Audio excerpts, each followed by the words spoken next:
Hi boys and girls, welcome back to Mr. Brakefield Reads. It is Friday today, so we're getting straight back into our book, The Monster of Shiversands Cove by Emma Fishel. Now we're already on chapter 10, and in chapter 9, Stan and Pearl had become quite friendly, quite surprisingly, and had come up with a plan to capture the monster. But now they're going to get straight into this plan and see if they can succeed with it. So the chapter 10 is entitled The Plan Begins. There was one problem with our plan, a big problem. High tide that night was just before 7, but the grown-ups had a plan for 7, a plan to watch the fireworks over in Lightsands Bay. By 6 o'clock, we were all eating fish and chips on the balcony of Pearl's apartment, right above the seafront of Lightsands Bay. Crowds of people were milling about below us, all over the promenade. Excited kids were running around with painted faces, and there were stalls selling food and drinks. Grown-ups were stuffing down hot dogs, a brass band was playing, and there were banners up everywhere. Friday night, fireworks and fun, start 7 o'clock, opening Lightsands Bay Festival with a bang. I sat on the balcony with Pearl, eating fast and feeling nervous. Tonight, for me and for Pearl, there would be no fireworks, no fun here in Lightsands Bay. No, we had to get away. We had a monster to trap, back in Shiversands Cove, and there was only one way to do it, with a big, fat lie. Now, I'm not a big fan of lying to dads and mums. For a start, I usually get found out, but with the sea monster on the loose, there was no choice. Soon the grown-ups were ready to go, standing up, chatting about how it was time to go, time to get a good spot on the beach for watching the fireworks, and that was when we swung into action. Pearl got the lie started first. She stuck her head on one side. "Mum," she said, "please, please, can we stay here, Stan and me? We want to watch the fireworks from the balcony, on our own." I tugged on Dad's sleeve. "Can we, Dad?" I said. "Just us, not with you, not with the little kids. The balcony's got a brilliant view." "And we'll be very responsible," said Pearl, plastering this earnest, sensible look all over her face. "We won't use the cooker or do anything dangerous." The grown-ups did some discussing. On and on and on, using long words to each other like independence and responsibility and common sense. I had my fingers crossed. This had to work, and it did work, finally. The grown-ups came up with a long list of rules, and we stood there doing lots of nodding, looking as earnest and sensible as we could. In the end, they left us there, alone on the balcony. We watched them trooping onto the promenade, Magnus and Claudia, skipping and waving, as they all disappeared down the steps and onto the beach.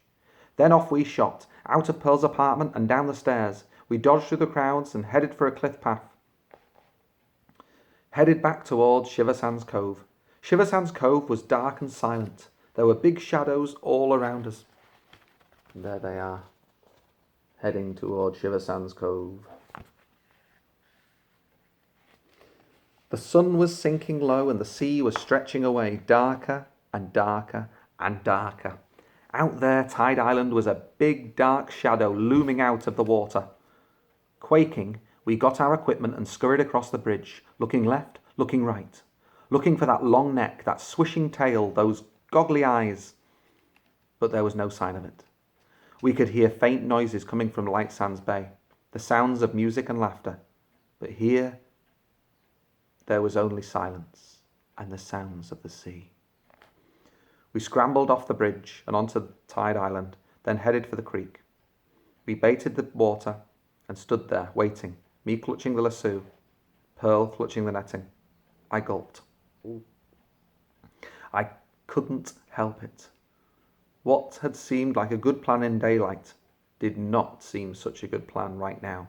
Not here, all on our own. Questions were barging about in my brain, questions I did not want to think about. Questions like, if a boy is good at lassoing a picnic chair, will he also be good at lassoing a sea monster? And how much harder is it to lasso a moving sea monster than a non-moving picnic chair? And is the height of the sea monster's head a height that a lasso will actually reach? And is a bit of old fishing net enough to distract a sea monster while a boy crouches to tie a lasso to a big metal ring? And if a sea monster is not distracted, what will it do to a crouching boy? Question after question after question. But there was one question I didn't ask myself. The sea monster. Is it the only monster around? Still we stood there, quaking more and more. Where is it? Said Pearl, teeth clacking. Where? Could be anywhere, I said, knees knocking. Out at sea, behind the island, anywhere. This is going to work, isn't it? Pearl said with a whimper. It has to, I said. Then I gulped. And it will. But where was the sea monster? Where? The sun was almost gone now, sinking right below the horizon. Then I heard fluttering behind me. Oh no, not Harry, not now. But here he was, a small flying nuisance. He was sniffing at me, sniffing all around me and making little throaty growling noises, strange agitated noises. I swiped at him. This was no time for a fairy to start bothering me. I had a sea creature to sort out. I scanned left and right. Where was it? Where? Now Harry was growling in my ear, sniffing at it, sniffing and sniffing, worse than ever.